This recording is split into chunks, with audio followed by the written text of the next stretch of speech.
प्रभु यीशु मसीह के मधुर और मीठे नाम में आज दिनांक 4 फरवरी दिन शुक्रवार को हम आप सबका स्वागत करते हैं।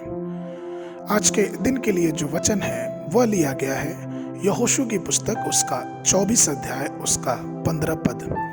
वचन इस प्रकार से कहता है, और यदि यहोवा की सेवा करनी तुम्हें बुरी लगे तो आज चुन लो कि तुम किसकी सेवा करोगे, चाहे उन देवताओं की जिनकी सेवा तुम्हारे पुरखा महानद के उस पार करते थे, और चाहे एमोरियों की देवताओं की सेवा करोगे जिनके देश में तुम रहते हो। परंतु मैं तो अपने घराने समेत यहोवा की सेवा नित करता रहूंगा। प्रभु में मेरे प्रिय लोगों, यहाँ पे यहोशू ने अपने घोषणे को बहुत पूरी रीति से स्पष्ट कर दिया। उसने अपनी बात को सब लोगों के सामने पूरी रीति से स्पष्ट किया, और जो शब्द घोषणा है वो तमिल भाषा में और भी स्पष्ट है। इसका तात्पर्य यह है कि मैं केवल परमेश्वर की ही सेवा करूंगा, और यह स्पष्ट रूप से गवाही है कि मैं किसी अन्य चीजों की सेवा नहीं बल्कि मात्र और केवल परमेश्वर की ही सेवा करूंगा। मत्ती रचित सुसमाचार उसके 6 अध्याय उसके 24 पद में हमारे यीशु मसीह ने भी कुछ ऐसा ही कहा, कोई मनुष्य 2 स्वामियों की सेवा नहीं कर सकता, क्योंकि वह एक से बैर और दूसरे से प्रेम रखेगा, वह एक से मिला रहेगा और दूसरे को तुच्छ जानेगा। तुम परमेश्वर और धन दोनों की सेवा नहीं कर सकते। और इसीलिए प्रभु मेरे प्रिय लोगों, प्रभु यीशु मसीह भी इस बात को दिखाना चाहता था, बताना चाहता था कि इस संसार में 2 मालिक हैं। एक मालिक जो हमारा प्रभु है, जिसने हमें बचाया है, जिसने हमें छुड़ाया है, अपने लहू से खरीदा है, और दूसरा शैतान जिसके हाथ में ये पूरा संसार दिया गया है। प्रभु चाहता है कि हम परमेश्वर की सेवा करें, हम ईश्वर की सेवा करें।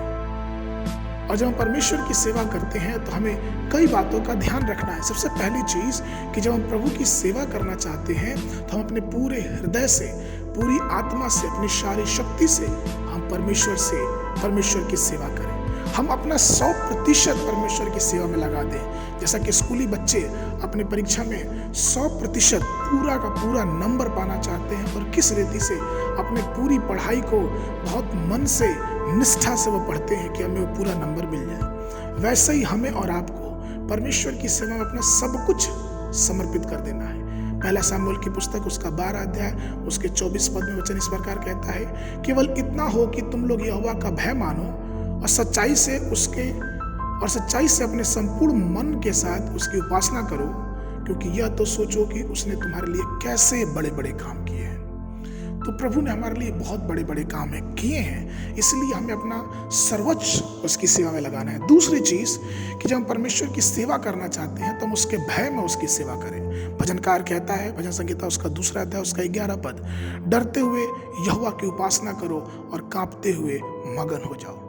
भय नकारात्मक प्रेरणा को उत्पन्न करता है, लेकिन यहाँ पे जो भय की बात हो रही है वो सकारात्मक प्रेरणा को उत्पन्न कर रहा है। वो हमें ये सिखा रहा है कि हमें परमेश्वर के भय में, हमें परमेश्वर के डर में, श्रद्धा पूर्वक से परमेश्वर के प्रेम में परमेश्वर की सेवा करना बहुत ही जरूरी। जैसा कि नीति वचन की पुस्तक उसका 8 अध्याय उसका 13 पद कहता है, यहोवा का भय मानना बुराइयों से बैर रखना है। अर्थात जब हम यहोवा से भय खाते हैं, यहोवा से डर खाते हैं, तो हम उसकी सेवा बिना बुराई के पूरी रीति से करने पाते हैं। तीसरी और महत्वपूर्ण बात कि जब हम परमेश्वर की सेवा करते हैं तो हम अपने सच्चे मन से, सच्ची इच्छा से हम परमेश्वर की सेवा करें। जैसा कि पहला इतिहास की पुस्तक उसका 28 अध्याय उसके 9वें पद में दाऊद अपने पुत्र सुलेमान को ये आश्वासन देता है कि, और कहता है, और हे मेरे पुत्र सुलेमान, तो अपने पिता के परमेश्वर का ज्ञान रख और खरे मन और प्रसन्न जीव से उसकी सेवा करते रह, क्योंकि यहोवा मन को जांचता और विचार में जो कुछ उत्पन्न होता उसे समझता है। यदि तू उसकी खोज में रहे तो वह तुझको मिलेगा, परंतु यदि तू उसके त्याग दे तो सदा के लिए वह तुझे छोड़ देगा। अर्थात प्रभु के लोगों, हमें परमेश्वर की सेवा सच्चे मन से करना है, निश्चय मन से कहना है, अपने इच्छा से करना, अपने हृदय की अंतरात्मा से करना है। और 5वीं और आखिरी बात, जब हम परमेश्वर की सेवा करें, 4थी और आखिरी बात, जब हम परमेश्वर की सेवा करें तो हम आनंद के साथ करें। भजन संगीता की पुस्तक उसका 100 और 2 पद कहता है, आनंद से यहोवा की उपासना करो, जय जयकार के साथ उसके सन्मुख आओ।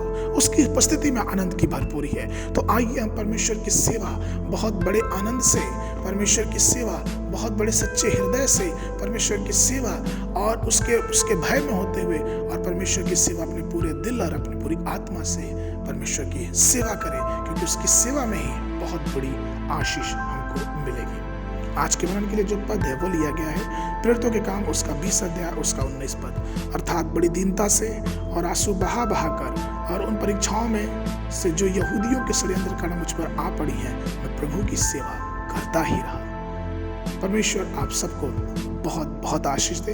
इस वर्ष अगर आपने बाइबल पढ़ना प्रारंभ किया है तो आज के दिन के लिए सुबह के समय निर्गमन की पुस्तक उसका 34 और 35 अध्याय और संध्या के समय मत्ती रचित सुसमाचार उसका 22-23 से लेके 46 पद तक। परमेश्वर आप सबको आशीष दे।